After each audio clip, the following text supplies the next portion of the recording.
Good afternoon, Daniel. Welcome to TwiceTold. I'm really happy to have you with us here today. Well, thank you. It's a pleasure to be here. Fantastic. I'll start off by introducing you to the concept behind TwiceTold. TwiceTold is an exchange between author and reader where both of us gather and discuss what you have to share by way of writing this book, and I clarify what questions and doubts that I had when I read this book. The term TwiceTold is because this book was told the first time when you published it. You may have had several variations or iterations in mind in your drafts, coupled with your publisher, with your editor, but the first time it took expression was when the book came out. I read the book and formed a series of impressions. That is the first time that the book was told to me. But now here I am when I'm sitting in front of you, discussing these ideas and thoughts and questions with you. I hope to walk away with insights beyond just reading the book. And I hope these questions also prove to be insightful for you. And that's how the concept and process of Twice Told. Okay, sounds good.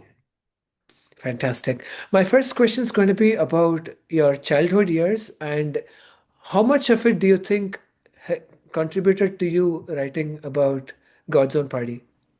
Well, this book developed as a dissertation that I wrote in my PhD program. So, what you have in God's Own Party is something that I spent a few years after graduate school revising based on my dissertation work. But my dissertation work was on the history of the Christian right in the South.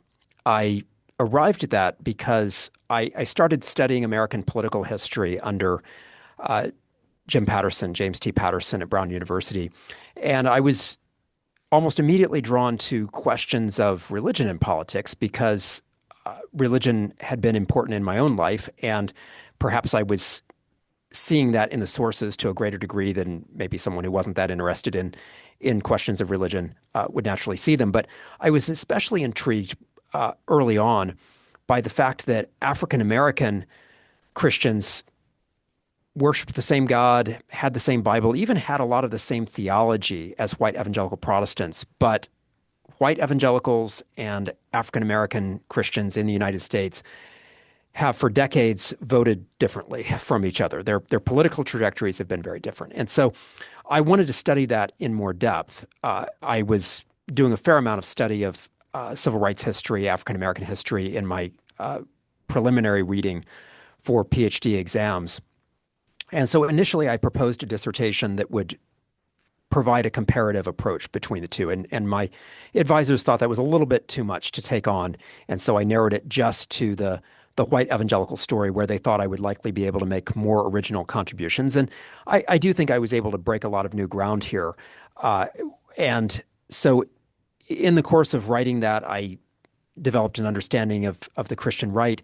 And then for the next stage, as I was producing a book on this subject, I began to think more about the nature of evangelicals' political commitment to the Republican Party. The dissertation told the story of their political mobilization and some of the leaders like Jerry Falwell. But then the question was, what was their relationship to the Republican Party? That's an area where perhaps there had been less historical work. There had been some political science work, but at the time that I published this, there hadn't been a lot of historical study on the question. And that's where I view this book as maybe saying something uh, somewhat original of tracing the reasons why the Christian right developed this partisan commitment that persists to this day. White evangelicals in the United States are overwhelmingly Republican. And I found at the end of this study that I was able to answer some of the questions that prompted me to study this topic to begin with. I don't include all of the questions about the difference between African American Christians and white evangelical Christians in this book in particular, but I think the book gives us the building blocks to be able to understand that story. Understood. Now, do you believe that there are differences between evangelical Christianity and the Pentecostals? Well, Pentecostalism is a subset of evangelical Christianity. In the United States, I would say that Pentecostalism has, up until very recently, been less influential in American society and American politics than other forms of evangelicalism. That I think is beginning to change, largely during the Trump years. That in Trump's first term in office, Paula White, who was a Pentecostal or charismatic Christian, became perhaps the most influential evangelical connected with the administration. And in recent months, during President Trump's second term, we've also seen Pentecostals come to the fore to a greater degree. There's a blurring of the lines in ways we haven't seen before between Pentecostals and non-Pentecostal evangelicals. Globally, Pentecostals have played a much larger role in global evangelicalism than non-Pentecostal evangelicals have. And so what we're seeing in the United States perhaps just reflects those larger global trends that have already been going on for some time. In the time period that I'm examining in this book, which really ends with the end of George W. Bush's presidency, while there were some influential Pentecostals and charismatics, and one who receives more attention than perhaps any other, I guess, would be Pat Robertson, who was connected with charismatic Christianity, a close cousin of Pentecostalism. While the Pentecostals do get some attention in this book as a result of those brief appearances, the primary drivers of the movement in the time period that I'm looking at in the 1970s, 1980s, and even very early 21st century were probably less likely to come from the Pentecostal wing than what we have seen more recently. And I think the rise of Pentecostals to a greater degree of political influence in the United States is a fascinating story, but one that I think takes place partly beyond the chronological scope of this book. As I'm updating this research, writing new things on this, I find Pentecostals are getting more attention in my work, but that's not necessarily reflected in God's Own Party. Understood. Now, why is it that this book opens with Ronald Reagan and the 1980s? Because when we speak about religious movements in the United States, the mid 19th century had so much more to contribute, right? Yeah, the United States Excuse has me. always been a deeply religious nation.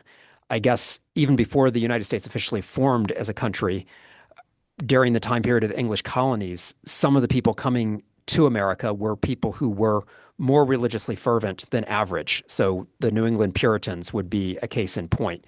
And then during the course of the late 18th and especially early 19th century and beyond, we find that the United States experienced religious revivals to a greater degree than England or other Western countries at the time. So the Second Great Awakening, for example, resulted in this blossoming of various American religious movements, some of which were fairly mainstream, like the Disciples of Christ and the growth of the Methodists, others of which were unique American creations that were a bit outside the mainstream, like the Church of Jesus Christ of Latter-day Saints, for example, and some short-lived movements that don't really exist today, but were very influential at the time, like William Miller, or groups that barely exist today, like the Shakers. All of these were part of early to mid 19th century America. So if we're telling the story of American religion, I mean, this would really need to go back to the 17th century and pick up the story there. But what I'm really talking about in this book is the relationship between conservative evangelical Christianity and the Republican Party. And so I actually do begin that story well before Ronald Reagan. I begin that story in the mid 20th century, particularly during the early years of the Cold War, when Billy Graham formed a close relationship with the Eisenhower White House, and when there were other signs of a close relationship between the Republican Party and American evangelicals. But the introduction opens with Ronald Reagan, because Ronald Reagan's election was really the moment when the Christian right took power. They had begun forming at an earlier date, and the organizations that would contribute to the Republican Party, organizations like the Moral Majority, formed shortly before they found Ronald Reagan as a candidate. They formed in the late 1970s. But the moment when a lot of people outside of evangelicalism first began paying attention to evangelicalism as a conservative political force was in 1980. They had noticed, of course, that evangelicalism was a political force before that because Jimmy Carter identified as an evangelical. And so in 1976, when Jimmy Carter ran for president, there was a lot of press about this being America's born again moment. And so most Americans who had been paying attention to the news knew something about born again Christianity, knew something about fundamentalist Christianity, as it was called at the time, or American evangelicalism, well before 1980. But it was only in 1980 that they first began to see the influence of conservative evangelicals on a particular party platform, shaping the party's stances on abortion, on school prayer, on other issues that were of concern to the Christian right. Understood. Now, do you believe there are differences between mainline Protestantism, fundamentalism, and evangelicalism, or are these merely different terms for the same concept? There are substantial differences between mainline Protestantism and evangelicalism. In fact, I would view those as two very different wings of American Protestantism, whose differences can be traced back to a split 100 years ago. In the 1920s, 19 teens, 1920s, there was a growing divergence between liberal Protestants who tended to accept the social gospel, who tended to take a more liberal, uh, theologically liberal view of the Bible. They didn't necessarily believe that the miracles that were described literally happened or that it was that important to believe in uh, certain doctrines that the fundamentalists considered absolutely central, like the resurrection of Jesus or the virgin birth.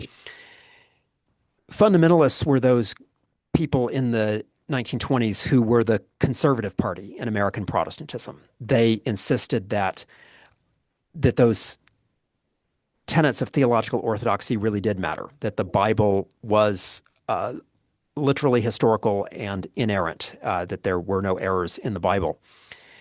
They tended, in general, though not universally, to not be very supportive of the social gospel. There were some prominent exceptions. So probably the most prominent exception would be William Jennings Bryan, who was very devoted to the literal historical truth of the Bible, who was a conservative Presbyterian, and who was most famous, other than running for president and serving as Secretary of State, was most famous for leading the prosecution in the Scopes trial in 1925, this trial over the teaching of evolution in public schools in Tennessee. And so on religious matters, he was very conservative, but he was also someone who very much believed in the populism of the Democratic Party at the time and would have accepted some measure of what we might call a social gospel. But a lot of fundamentalists did not.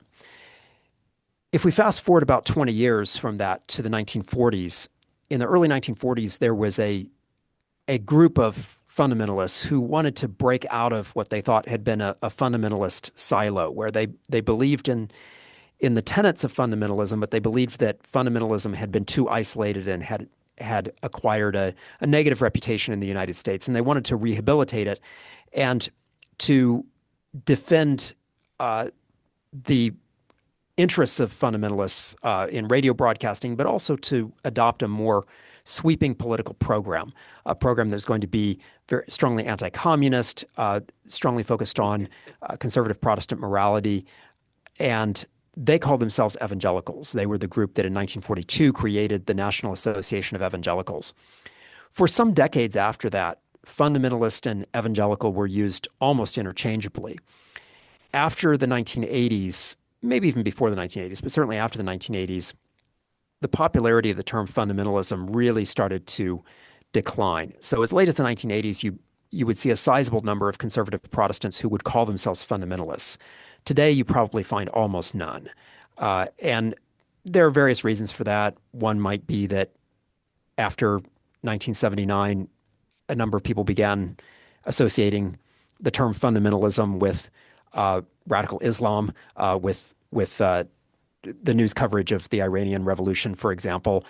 That term was borrowed from Christianity to describe this group. That fundamentalism is not a a Muslim term. It's not really a global term. It's a uniquely American Christian term, but nevertheless, it was applied that way. And whether for that reason or for other reasons, the term fundamentalist became quite pejorative. And so, again, even the most conservative Protestants today probably would call themselves evangelicals and not fundamentalists. Now, unfortunately, with the loss of the term fundamentalism, we lose distinctions in evangelicalism that I think are actually important. So, with Jimmy Carter calling himself an evangelical Christian while he was alive, and with people who were far, far to the right of Carter, uh, today, someone like Doug Wilson, we could say, uh, Pete Hegseth being part of Doug Wilson's church, or part of his denomination, and a whole bunch of people in between on this political spectrum, all calling themselves evangelical. It it tends to paint things with a pretty broad brush, and I myself, as a historian, always like to see not only what unites people, but also draw those distinctions where they're relevant. And so I kind of wish we had a term like fundamentalist that I could use without a pejorative sense attached to it. But whether for good or bad, I find I just can't use that term today. I use it in a historical sense. I use it in God's own party. I use it for people who call themselves fundamentalists. So in the 1950s and 1960s, for example, a conservative wing of evangelicalism, a minority movement within evangelicalism, did champion the fundamentalist label. And those people were people that included Bob Jones, Senior, Junior, and Bob Jones III, presidents of Bob Jones University. They included, for a while, Jerry Falwell, though after the mid-1980s, he distanced himself from the term fundamentalist. And they included some people that maybe are not as well known to general readers, though figure fairly prominently in this history, like John R. Rice and Billy James Hargis and others, and Carl McIntyre. And all of those people tended to be more separatist than Billy Graham, cautious about the religious alliances that they made. And what I argue in God's Own Party is actually the culture wars of the 1970s tended to unite these groups. And so, although fundamentalists were kind of suspicious of evangelicals that were not quite as restrictive as they were, over the course of the late 1970s and 1980s, they came together to form the Christian right. And one of the reasons today that we don't really talk about fundamentalism as a separate subset of evangelicalism is that, for the most part, those groups merged together. Understood. Now, before these groups merged together, and the years and decades building up to the Civil War, and after that, did we see any difference between the North versus the South with respect to their evangelicalism? Yeah. So in the years before the Civil War, there was a national evangelical revival where the vast majority of American Protestants became evangelical, maybe 85% or so. That 19th century evangelicalism was in some ways similar to 20th century evangelicalism, but this was before the split between uh, the liberal Protestants and the more conservative Protestants over the Bible. That is, the idea that the Bible was historical, that is, that it could be its depictions of history could be accepted as factual. The things in the Bible, for the most part, really happened. The idea that there was a high respect for biblical authority and the idea of a necessity of a born-again conversion experience were really not that controversial in early 19th century America. They were accepted pretty widely across the board. So the divisions among American Christians before the Civil War tended to be divisions over moral issues like slavery, for example, or denominational differences, which mattered a lot more in the 19th century than they would later. Divisions, say, between Presbyterians and Baptists. Uh, After the Civil War, some of those Protestant churches that had been evangelical tended to move more in the direction of a liberal Protestant theology that was acquired from largely from Germany, though repackaged in an American context. But a lot of graduate educated people who had attended German universities and then had come back to American colleges to teach began propagating ideas of biblical historical criticism, other things that called into question traditional evangelical interpretations and also adopted social gospel theology. And so most of America's Protestant institutions, its leading colleges, for example, all of the Ivy League, most of the rest of American higher education, a number of major denominations began trending toward that liberal Protestantism. And that affected the North more than the South. So before the Civil War, the South had, of course, differed from the North in regard to slavery, but the view of the Bible between the North and the South was not necessarily uh, very distinct. But after the late 19th century, the South did become more theologically conservative. There were, of course, theological conservatives in the North. There were a very small number of theological liberals in the South.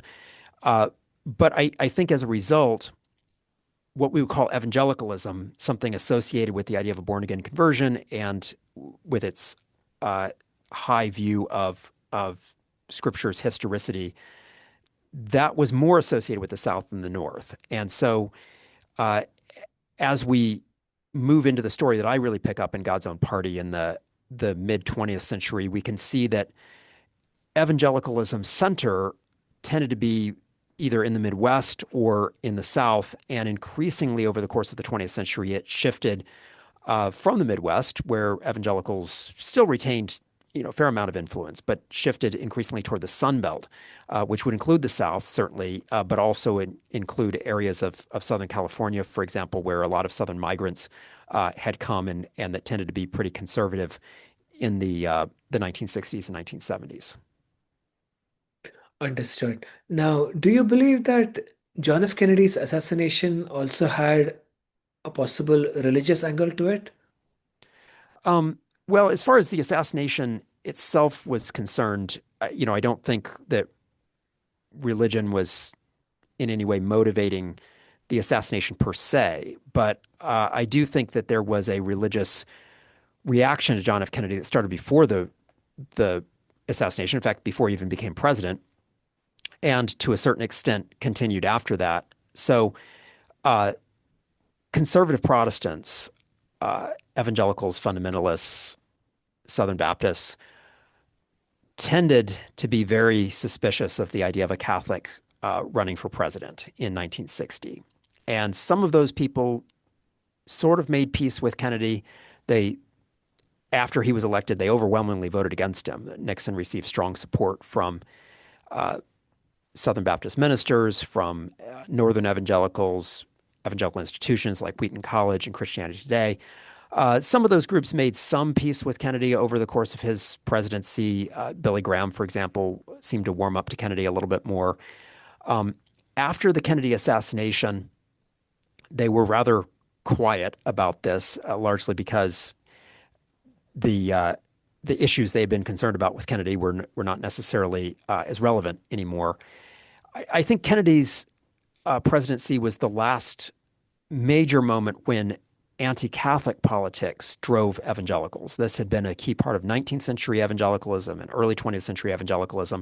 1960 was really the last time that this would be a major factor in an American presidential election. So in 1964, when Barry Goldwater chose a running mate who was Catholic, William Miller of New York, almost nobody commented on it. It just wasn't a big deal anymore. And for that, both parties would routinely place a Catholic on the ticket.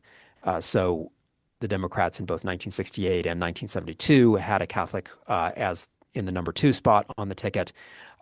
Republicans were less likely to do that, but still welcomed many Catholics into high positions of leadership in the party, and no one seemed to care, or at least very few people seemed to care. Over the course of the 1960s, and even by 1964, it seemed evident that the conservative evangelicals and fundamentalists were less concerned about Catholic political influence than they were about a secularization of American society. So the school prayer decision of 1962, the school Bible reading decision of 1963, combined with the introduction of a sex ed curriculum in California in 1964, and then other changes I could mention as well, all tended to signal to evangelicals that maybe their real enemy was not so much Catholic political power. Maybe the real threat was coming from a secularization of the United States. Understood. Now, from William Jennings Bryan all the way up until Jerry Falwell, are we seeing these evangelical leaders gradually shift further and further right? If so, what were the reasons in your analysis? Yeah, I do think that they were shifting toward the right. If by right we mean something that is more oriented toward the free market, toward the principles of that would come to be known as Reaganism in the Republican Party, that reflected a general shift of the country as a whole. So I guess Americans as a whole tended by the 1980s to be much more skeptical of government programs than they had been, say, in the 1930s or 1940s, or even for a few years after that into the 1950s.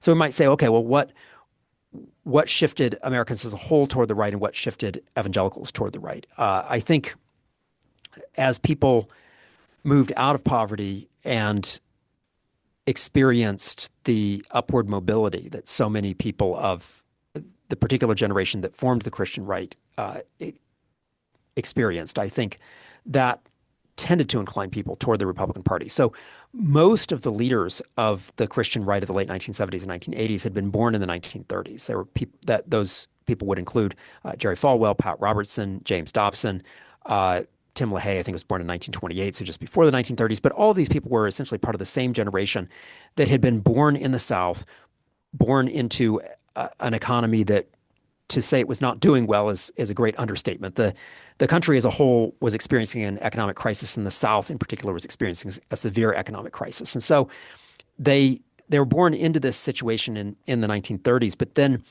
in the years of World War II and immediately after World War II and the early years of the Cold War, the South was experiencing a a massive economic boost because of the defense spending of the era and because of the general growth of the American economy. And so was Southern California, and in fact, Southern California to an even greater degree, perhaps. And so many people acquired a faith in the free market as a result of that upward mobility. They also acquired a very strong antipathy to communism and a strong belief in America's mission in the world.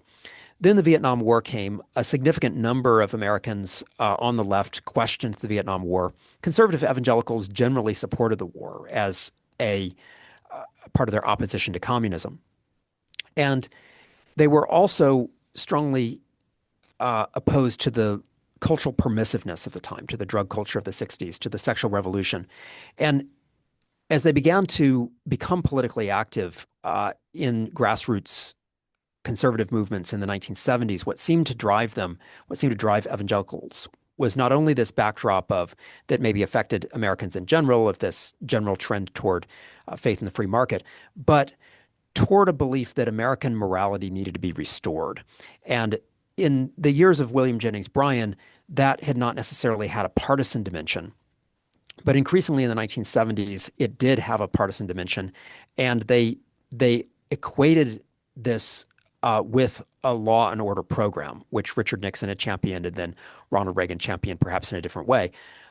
But the idea was that cultural permissiveness had caused the nation to decline. They wanted to restore America's prestige internationally. They wanted to restore America's international military and diplomatic mission, this mission against communism. And they wanted to protect the American family. And although libertarians might look at their agenda and say that and accuse it of being theocratic or at the very least favoring a more government intervention, that's not always how they saw it themselves. They saw themselves as protecting the family against the encroachments of the Supreme Court. So the Supreme Court had ruled against school prayer, it had ruled against devotional Bible reading in public school classrooms, had, of course, ruled in favor of legalized abortion nationwide in Roe v. Wade. And so they saw their enemy as a culturally permissive liberal government epitomized in the Supreme Court, and they wanted to elect someone like Ronald Reagan, who was going to combine the free market ideals with family values, as they would have phrased it. Understood. Given the context and setting, given overall economic development across America, this is understandable. But in today's context, why do we see more and more poor people among the evangelicals supporting the Republicans, given that Republican economic policy is, suffice to put it, at best anti-poor? Yeah.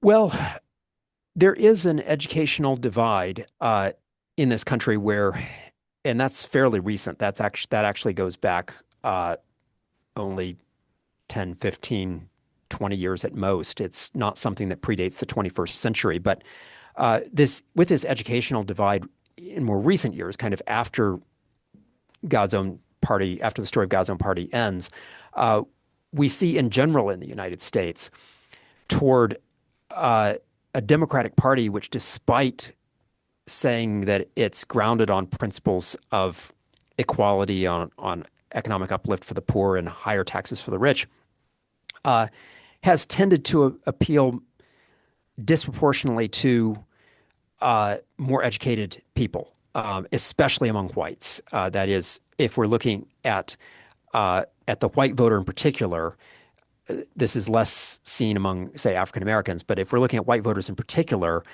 the more graduate education someone has, the more likely they are to vote Democratic. Conversely, if they have uh, less than a college degree and either have stopped with a high school diploma or less, or maybe just have taken a few courses at a community college, they're far more likely, if they're a white person, to vote Republican. And that seems to be a paradox, especially on the part of many Democrats. They puzzle as to why they lost the working class voter, and there's been a lot written on that, and not everyone agrees as to what the cause is.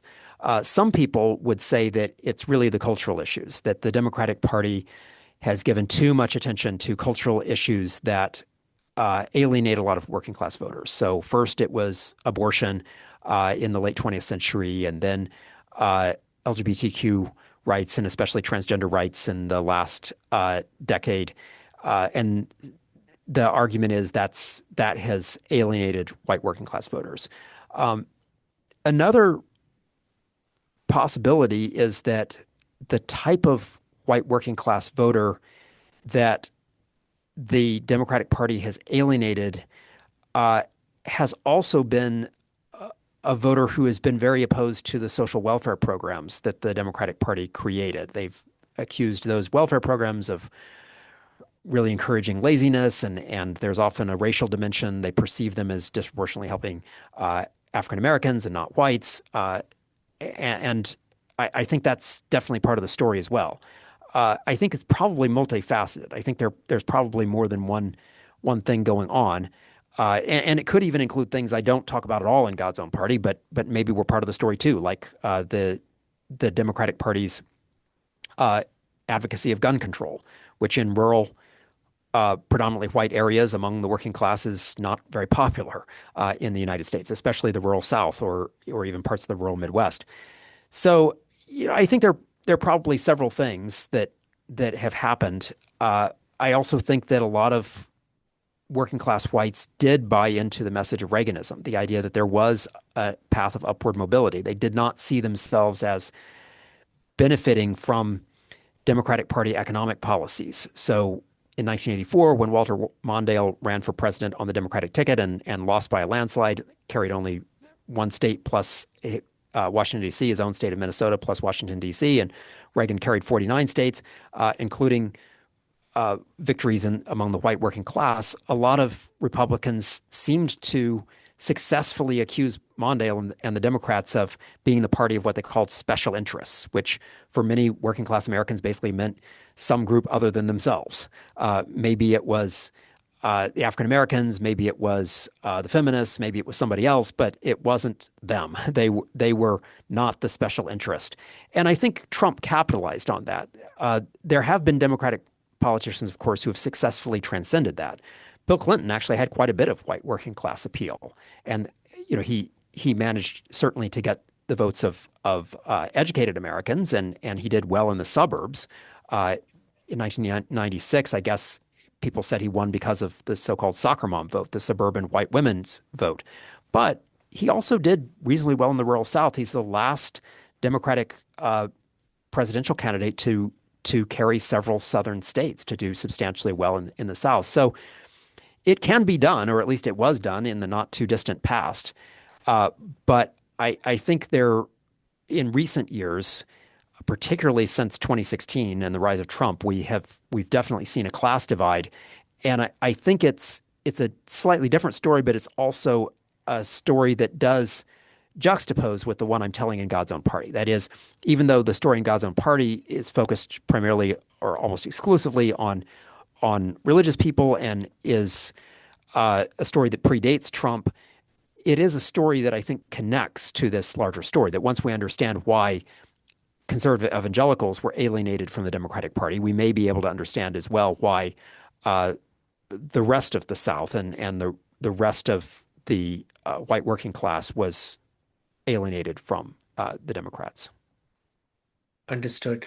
Now, my next question is going to be about gun control. Although you don't mention it in the book, I still believe that it's an important part of it and should be included in the discussion. So, when do you believe that evangelicals embraced guns the way that they embrace them now? And what are those reasons?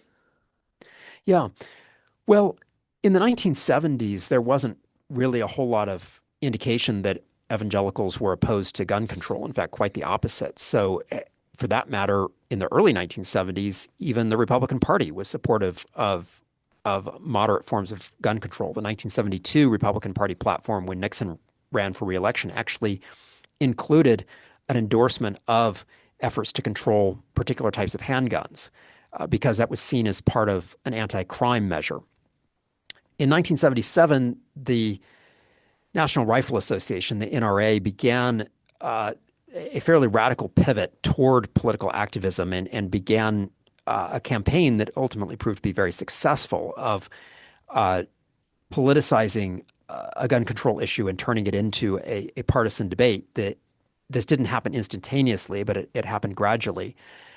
I think as far as evangelical leaders are concerned, there was interest in gun control for a long period of time in the late 20th century. It was never a particularly important issue for them on whether supportive of gun rights or opposed to gun rights. It was just not an issue that magazines like Christianity Today or groups like the Southern Baptist Convention really spent a lot of time talking about. But to the extent they talked about it, it did seem like there was moderate support for uh, at least limited gun control measures as a matter of public safety.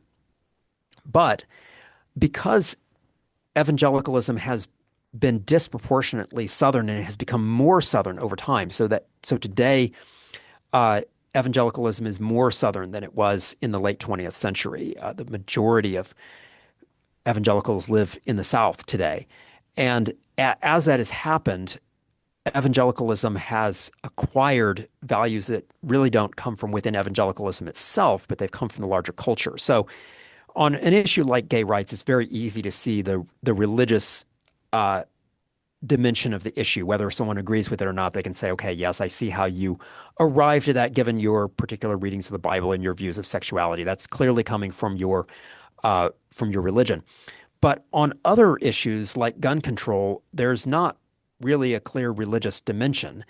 I mean, people could come up with Bible passages and have that they've used to debate this issue and argue in favor of gun rights, but it really seems like they're stretching those verses to get to that point that it's really hard to see how you get to a pro-gun rights position strictly from evangelical theology. But when combined with this larger Southern mentality, we can see that more easily. That the South has, for 200 years, been a region that has been more tolerant of individual self-defense and more tolerant of violence than other regions of the country.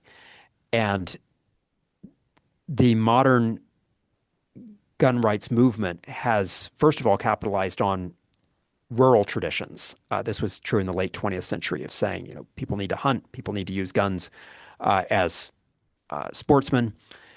But it retains that, but it has become in the 21st century more strongly rooted in ideas of self-defense and fears of rising crime rates and ideas of individual self-protection. And so a Southern individualism, Southern ideas of violence, and Southern ideas as well of even gender roles, manliness, and all of that all combine, I think, to create a culture that's very supportive of gun rights. And that is extended to the larger culture as well. And so today in the United States, I would say that rural areas have tended, of course, to be more supportive of gun rights. Southern states have been more supportive of gun rights. And increasingly, as conservatism has been connected to the South and to rural areas, we've seen anyone who's conservative, even those who live in northern suburban areas, becoming more supportive of gun rights. And so as a result, evangelicalism has acquired that as well. Now, there are a few evangelical dissenters, a few evangelicals on the left. I mean, one of the more prominent people who's been very uh, pro-gun control, anti-guns is Shane Claiborne, who's a progressive evangelical. And so you can find people who have spoken out against guns in the name of evangelical Christianity. It's just that, as is the case of with evangelical Democrats, they're a pretty small minority in this larger whole. Understood. Now, speaking about the Republican Party's pivot toward the Southern's Democrats, were they an important vote base for them? Were they large in number? Why is it that the Republican Party wanted to woo these voters? Yeah. So with uh, Southern Democrats existed well into the 1980s and beyond. That's maybe that maybe comes as a surprise to some people today, but if we understand the larger history, it's not a surprise because if we go back 100 years, the South was solidly Democratic. There were very few Republicans in the South. That emerged from the Civil War, actually to a certain extent, even before the Civil War, in the sense that when the Democratic Party formed around Andrew Jackson in the early 1830s, that party disproportionately appealed to Southerners and particularly to the Southern working class or the poor white farmer. And then after the Civil War, with as America's two-party system became the Republicans versus the Democrats, very few Southerners wanted to support the Republican Party of Abraham Lincoln and anti-slavery and at least nominally in the late 19th century pro-civil rights for African Americans. So it really wasn't until the mid 20th century that the first tentative steps were taken toward forming truly competitive Republican parties in the South. In fact, actually, the reaction against the Democratic Party in the South tended to take the form of third parties. That was the case with Strom Thurmond's Dixiecrats in 1948, George Wallace's independent runs for the presidency in 1968, and a couple of other years. They tended to take the form of third parties rather than the Republican Party, and it really wasn't until well after the late 1960s that the Republican Party became in any way competitive in the South. At the presidential level, some Southerners began voting Republican before that, but on the whole, people still identified as Democrats, even as the National Democratic Party was changing. There are a variety of reasons for that. You know, one is heritage. If people are raised to hate the Republicans, it's kind of difficult to suddenly decide the Republicans are your friends. But another real reason I think is that there was an economic dimension that Southerners were uh, perhaps reluctant to identify with a party that was a party of upwardly mobile suburbanites. And a lot of them were still poor and identified with some aspect of the Democratic Party, even if they believed that nationally the party was too liberal. So right into the 1980s, we saw the persistence of what at the time were called boll weevil Democrats, certainly Southern Democrats. There were various labels for them, but these Democrats who would tend to vote much more conservatively than the National Party on a number of issues, but were nevertheless somewhat economically populist, or at least moderately economically populist. I think what happened in the late 20th century is that Republicans, starting with Nixon's campaign and continuing right through Reagan and beyond, recognized correctly that their best path to national victory went through the South. And at first, the easiest Southern states to pick up were those that were more heavily suburbanized, more upwardly mobile. And so states like Virginia and North Carolina began trending Republican before the rest of the South, before the Deep South. But uh, by the 1980s, the Republican Party was becoming nationally competitive across the South, and really the major flip came in 1994 with Newt Gingrich's contract with America. A lot of the conservative Southern Democrats were swept out of office and replaced with conservative Republicans in places like Arkansas and Georgia and elsewhere. And so after 1994, the South became much more strongly Republican than it had been before then. As late as 1992, there were still a number of states, Southern states, voting for Bill Clinton, electing Democratic members of Congress. Uh, by the time we get to Al Gore running for president in 2000, Al Gore lost his own state of Tennessee. There just wasn't a very sizable Republican party, or rather, sizable Democratic Party left among whites in the South. And since then, what we've found in the South is generally a racially divided electorate. So where there are Democratic candidates elected to Congress, the chances are overwhelmingly high that it's a majority non-white district in the South. It's extremely rare to find a majority white district in the South that is going to elect a Democrat. And the only places where that may be happening now are in metropolitan areas, places where you have enough graduate educated, college educated whites combined with a sizable number of people of color in a multiracial coalition that can perhaps elect a Democrat. But even those places are very rare. That the South, for the last 20 years, has been pretty monolithically Republican most of the time outside of those majority black counties. Understood. And the motivations for these are largely stemming from religion and cultural issues? Well, I think that religion and cultural issues have been important for Southern Republican identity.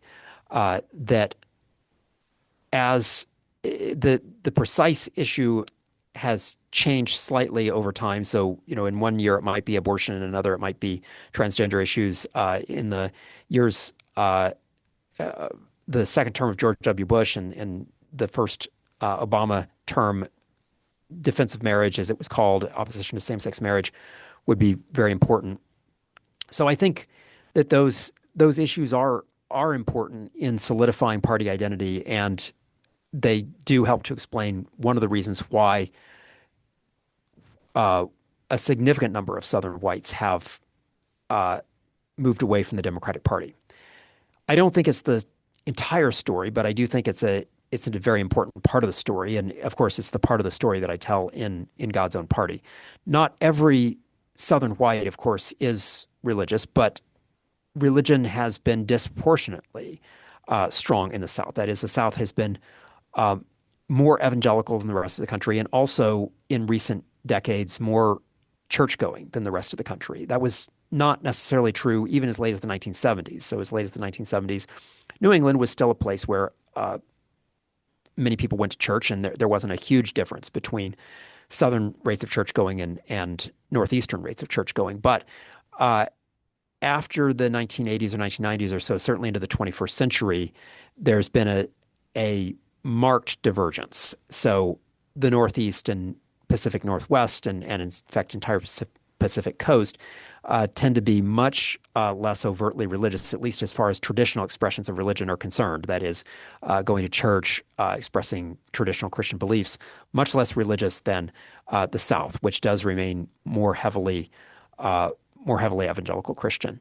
So, given that, I think it's not too surprising that there would be a salience for religious issues in the South, and even when you have an issue where people might think, okay, this is not necessarily connected to religion, it becomes connected to religion. So many people in the South, for example, saw the war on terror as not just a defense of the country, which was important, but also as, in some ways, an expression of America's Christian identity and America's Christian mission in the world, and saw that uh, global war on terror in religious terms. Sometimes they would express it in very direct ways, like Christianity versus Islam. And if that's true with the war on terror, it's also true with a number of other things that President Trump, for example, by all accounts, is not that religious personally, never has been. But uh, there have been a number of evangelical Christians who have seen him as a religious uh, avatar of sorts, if not personally a born again Christian, at least a protector of born again Christians.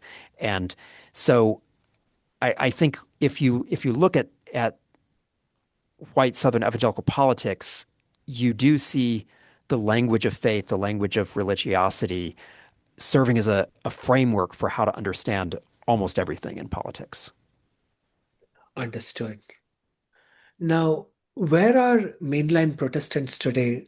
Does this group even exist in today's religious ecosystem? Yeah, they still exist. They're just not very influential. So, uh, mainline Protestants in the mid 20th century were the dominant and certainly most culturally and politically influential expression of American Christianity. They had control of America's major universities. Nearly all of the major elected officials in the country were at least nominally connected to mainline Protestantism, and some were strongly connected to it. So, for example, in the 1950s, the Secretary of State, John Foster Dulles, was a devout mainline Presbyterian who had occasionally spoken to the National Council of Churches and who was very connected to denominational politics. And even those who maybe didn't go to church as often as Dulles were still in some way in this orbit. The nation's major colleges were mainline Protestant enterprises in the 1950s. Yale University, for example, certainly had a strong mainline Protestant past. But beginning in the late 1960s, mainline Protestants started to experience a numerical decline. It was not immediately evident that they were going to lose a lot of their market share of the American religious electorate, but people were noticing the decline even as early as the early 1970s. As conservative churches were growing, mainline Protestant churches were shrinking. And so by the 1980s, while mainline Protestants continued to lobby, they found that they had less influence over American politics than perhaps they'd had before. And I think they tried to compensate for that by allying pretty closely with a growing number of secular liberals. And a lot of the growth of the so-called nuns in the United States in the last 2 or 3 decades, the people who say they have no religion, a lot of that, not all of it, but a disproportionate amount of that has come, it seems, at the expense of mainline Protestants. That is, younger mainline Protestants, while still maybe believing in the social ethic of mainline Protestantism, don't really see the need for a religious framework for that. They don't really see the need to identify with a particular church or any form of organized religion, or even to express a belief in God, although a significant number of the nuns actually do have some form of spirituality. Many are spiritual but not religious. But in any case, the mainline Protestants seem to be somewhat beleaguered. Now, that said, I mean, they're still very much around. Barack Obama uh, was a member of a mainline Protestant denomination, the United Church of Christ, at the time that he ran for president. And while he uh, did not exactly have a church home in the White House, he tended primarily to attend mainline Protestant churches, or sometimes Black Protestant churches, when he was in office, and certainly identified with mainline Protestant values. That most of his political beliefs were very congruent with the dominant strands of mainline Protestantism. But as we've seen a recent religious revival among Gen Zers, college students, people in their 20s, very little of it has seemed to benefit mainline Protestantism. It seems like the overwhelming majority of those people who experience some form of religious awakening among the Gen Zers are either gravitating toward conservative Catholicism or some form of conservative evangelicalism. And so all of the trends right now seem to indicate that a smaller and rapidly shrinking uh, group of mainline Protestants is likely to become even smaller as we go forward. That of the various expressions of Christianity in the United States, that is evangelicalism, Catholicism, mainline Protestantism has the oldest membership. That is, the people are, on average, in these denominations are older than they are in evangelical denominations or in the Catholic Church in the United States. And of course, demographically, that doesn't bode well, especially for a group that traditionally has not been very eager to proselytize. They're not necessarily evangelistic in the way that evangelicals traditionally have been. They're very happy to have new members come in, of course, but they're not out on the street trying to recruit. And so that is a question. As mainline Protestantism continues to shrink, how will that affect American politics? I would argue that mainline Protestants have actually been uh, a moderating force and a force toward a liberal centrism over the last few decades, that they have tended to uh, bolster the sort of values and institutions that have united the country. And as their influence declines, it has become harder to restrain the forces of polarization that we see affecting American politics. Understood. Now, speaking about church and the White House, is it true that Nixon was the first one to officially bring in the evangelical church into the White House? If so, did he face any kind of backlash? Because his techniques almost bordered on manipulation. So, were the true evangelicals offended by his behavior? Uh, he was the first to hold White House church services, and I think he was the first to reach out to evangelicals as a particular political interest group in the way that he did. His techniques of trying to mobilize the evangelical vote were still relatively primitive compared to what Republican presidents would later try, but uh, he did cultivate a relationship with Billy Graham, and his campaign strategists like Bob Haldeman would hold regular meetings with Graham to ask him about how to reach out to the evangelical vote. Nixon had his critics. There were many people who viewed him as cynical. I think especially after the Watergate scandal, it became easier to see those things in retrospect. And even Billy Graham, after the Watergate scandal, after Nixon's resignation, believed that he had been manipulated. And it was a real shock to him. He had viewed Nixon as a friend and I think felt that he had been used and manipulated in ways that he had not understood fully at the time or had not even suspected at the time. And that greatly disturbed him.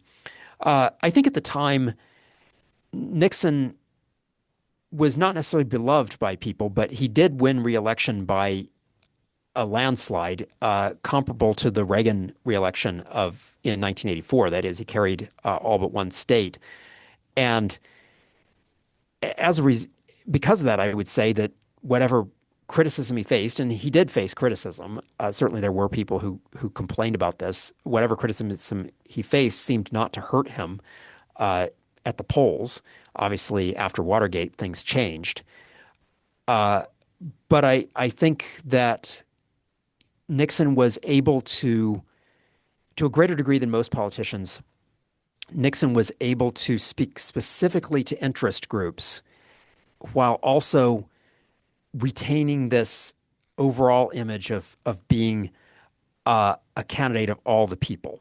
So he could say things that on the culture wars in speeches that were written by his speechwriter Pat Buchanan that were sounded very fiery and appealed to the Catholic conservative Catholics at the time, working class Catholics, and he could have meetings with Billy Graham, but a lot of Billy Graham's meetings took place with subordinates, like people on the campaign staff, like Bob Haldeman, and Nixon could use surrogates to essentially carry the message to those different groups, while his public speeches tended to retain an almost a nonpartisan aura of gravitas that was quite at odds with the private Nixon. Of course, the private Nixon was profane and angry and bitter and very partisan, and of course concerned about himself. But that's not the side of Nixon that most people saw before the Watergate scandal resulted in the revelation of what Nixon was behind the scenes. Understood. Now, my last question would be, what is the future for American evangelicalism, especially in light of Donald Trump and post-Trump? What does their future look like, especially when religion meets politics? Yeah. Well, I think with the Gen Z religious revival, what we are likely to see is a continuation of the culture wars. So there were predictions not very long ago, as recently as only a year or two ago, that white evangelicalism was going to decline. But I think the religious revival shows that evangelicalism does have a continued saliency in the United States. It's likely to merge to a greater degree in a coalition with conservative Catholicism. I mean, it already largely has, but I think we'll see even more of that, of these boundaries between Catholics and evangelicals becoming very porous. And I also think that it's likely to become increasingly charismatic. It's also likely to become less white. That's already happening. And what we're seeing is that Hispanic evangelicals and even African Americans attending non-denominational community churches or mega churches are adopting some of the conservative political beliefs of the larger evangelical culture. And so even as evangelicalism becomes less white, it's likely to continue to be a conservative, populist, anti-establishment force. It's likely to remain increasingly Southern, become maybe even more Southern, more identified with this anti-establishment populism. Now, as far as politics are concerned, what will be the future for Republicans, for the conservative coalition after Donald Trump? I think a lot of people are asking that. Nobody knows. We shall see. I mean, obviously there are people waiting in the wings, hoping to inherit the mantle. J.D. Vance would obviously be one of those contenders. Uh, to what extent this can continue in its current form, to what extent it will change, is hard to know. I don't think we'll likely see something that goes back to the Reagan years, to that form of conservatism. We're likely to continue to see a, a Republican Party populism even after Donald Trump. That said, it's easy to mistake current trends for long-term projections. That is, we're constantly just extrapolating from what's happening now and assuming it's going to continue indefinitely into the future. And what we know from this history is that we've seen several turning points that cannot easily be predicted. So in 2008, 2009, many people were saying the future of the Republican Party is going to be more suburban, more Hispanic, more of a compassionate conservatism with the compassion emphasized increasingly more. And yet very few people, if any, were predicting the rise of Donald Trump. So could things change? Sure. I mean, I think they could. One thing that I think is a fairly sure bet, though, is that in the United States, religion has always remained a salient cultural and political force. And so regardless of what happens in American politics, I do think that religion will be part of the story, and that, at least for the foreseeable future, evangelical Christianity in particular will be part of that story. Understood. I hope either party consults you and your scholarship whenever they set out on making political campaigns or looking at involving the religious populace in America. Thank you, Daniel, for your scholarship. I found God's Own Party extremely interesting. Of course, I had a whole body of questions, but this would span into hours and hours of Q&A. And Well, thank you. So I really enjoyed it. thank you for this. Thanks. Talk to you soon.